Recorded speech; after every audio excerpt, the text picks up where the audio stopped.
Rica ederim bizda juda ko'p qo'llanilgan so'z va juda ham ko'p kommentariyada so'rashdi bu narsani. Kelinglar shu narsani biz sizlarga ko'kiniga boramiz, ya'ni tarixiga borib taqalib qisqacha o'tib ketamiz. Qanaqa bo'ladi? Rijo ederim so'zi aslida Usmoniylar paytidan, ya'ni arabchadan kelib chiqqan, ya'ni umid etmek yoda biron bir narsani dilemek anlamında, ya'ni biron bir narsani tilash ma'nosida kelib chiqqan. Bu narsani keyinchalik Usmonli paytidan keyin o'sha buni turkchaga rijo etmek bilan o'tkazishgan.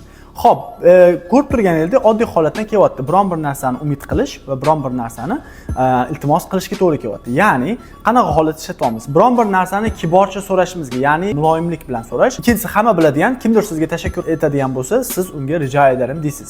Buni o'zbek tilidagi arzimaydiga, ya'ni ishlatilish holati bo'yicha arzimaydiga to'g'ri keladi, lekin ma'no jihatdan unaqaga to'g'ri kelmaydi arkadaşlar. Ya'ni o'zbek tilidagi arzimaydi bo'lsa, bu qo'polroq bo'lib qoladi, ammo rijo ederim yana ham muloyimroq, yumshoqroq so'z hisoblanadi. Ya'ni o'zbek tilida arzimaydi sal qo'polroq ma'noda ishlatiladi. Mana shuni qilib berganim uchun rahmat.